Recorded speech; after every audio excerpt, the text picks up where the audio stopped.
Salutations, you little punks. So now with spring in full effect, people in the UK are now in that small 3-month window where you can wear a t-shirt without fear of catching a cold. So obviously I'm going to be rocking vintage t-shirts for the entirety of spring summer 2021. Now I've talked about vintage t-shirts in multiple videos in varying contexts, but I've never actually gone through my process of styling a vintage t-shirt, but that changes today. For continuity reasons, I am going to be focusing on this 1996 I Heart New York vintage t-shirt. So my 3 example outfits will all contain the same shirt, and I also want to dump some additional information about vintage t-shirts. Nothing too in-depth, just some little helpful tips when it comes to procuring the vintage t-shirt. So without further ado, how to style the vintage t-shirt. So for the first outfit, we have the vintage I Heart New York t-shirt, the Jacov utility shorts, and the Nike Dunk ceramics. For spring summer, I wanted to get as much use out of these shorts as possible. So as soon as I see the sun out, shorts come out. So I wanted to go for something a little on the casual side, as most of my recent outfits have contained these far out unusual pieces. You can still argue that the shorts are a little form over function, like they have 11 pockets. Yes, I counted. But I think as a whole, this is an interesting take on the shorts and a t-shirt outfit. It just jazzes up that summer uniform. And just to really hammer down the casual aspect to this outfit, I had to finish it off with the Nike Dunk ceramics, just because I love the fit and feel of these sneakers. And of course, their hype. I think in terms of color, it doesn't totally look out of place or out of theme. Like, don't get me wrong, I still think it runs. I just think it would have been a little bit better if I had a black and white pair of Dunks, but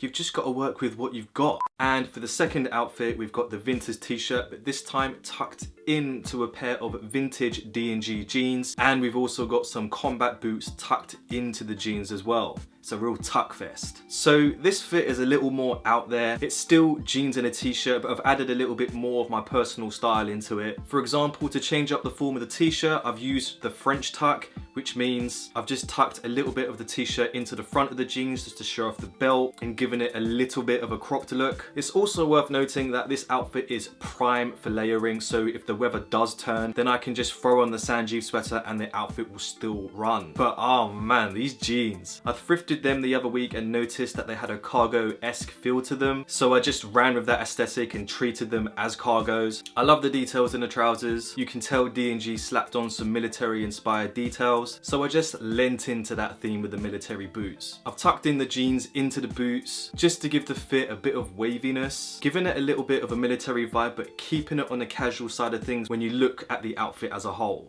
And for my final example outfit, we've got the vintage t-shirt paired with the salute necklace and a flannel shirt. We've got the sangiev cargo trousers and combat boots. So here I wanted to switch up the theme just a little bit. I think this style hits all 3 corners of military, Americana, and my own personal style. With flannel shirts, I like to keep them unbuttoned just because I want to show off all of the action with the graphic on the t-shirt. And I also added the salute necklace just to soften up the look and add a little bit of detail to the outfit. These sangiev cargos are easily one of my favorite purchases of last year. I just love the absurd amount of pockets in these cargos and their unconventional placement. I think they separate themselves very boldly from other cargo trousers and hit the more flamboyant side of the military style, which is just a cool juxtaposition. And these combat boots just sit so nicely on the cargo trousers. I think it adds a little bit of a trendy formal flair and more or less sets the mood for the rest of the outfit.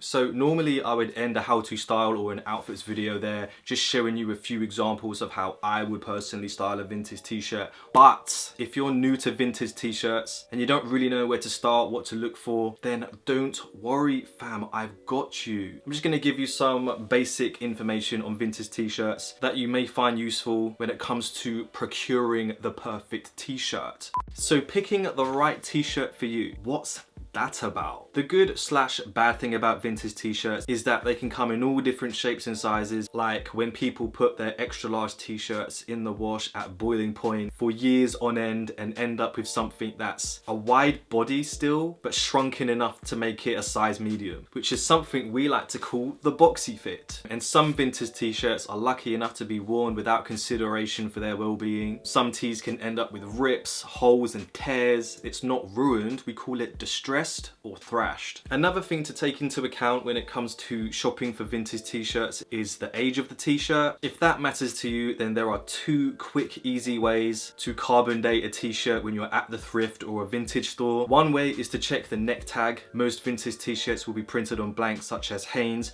Fruit of the Loom, Gildan, and these companies conveniently change their neck tag logos throughout the years. So really it's just a game of matching the tag with the time period it would have been used in. Another quick way to see if a t-shirt is vintage is to check the sleeve stitching. I'm gonna give you the proper, simple, long and short of it. If it's got a single stitch, like there's one line of stitching going down the sleeve, then that means that it is likely to be a vintage t-shirt.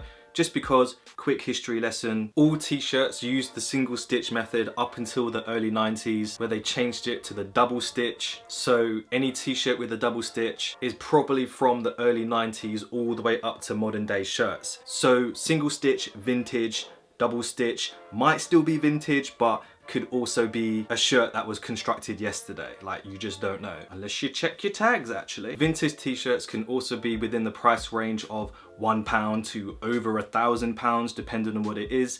This is a whole video in itself which I kind of touched on in the most expensive t-shirt ever sold, but that whole side of vintage t-shirts is an entirely different subject matter, so I'm just gonna like leave it there for now. But honestly, it's not all doom and gloom. Like the t-shirt featured today was like $15 on eBay. That's where most vintage t-shirts will genuinely sit. I just thought it was worth mentioning before you head on to eBay or Grailed and the first thing you find is like a $2,000 t-shirt. That completely puts you off the idea. How to style the vintage t-shirt. I hope this video gave you some gnarly ideas of how to style a vintage t-shirt. I'm really experimenting with my own personal style at the moment. I'm just trying to figure out what works for me, what I'm comfortable with, how I can build on it, etc, etc. And I also hoped the additional information on the vintage t-shirt was also helpful. I do think I skimmed over a lot, so if you want me to do like a proper in-depth buyer's guide to vintage t-shirts, then please let me know in the chat. If you liked today's video, then consider pressing that like button. And if you like what I do here and you want to see more, then press that subscribe button and the little bell notification if you want to get notified when I upload a new video, which is most Sundays. I've been very inconsistent lately, I'm sorry about that. And that's where I'm gonna end it today. So thank you for watching my video. You guys are the best and I will see you in the next one.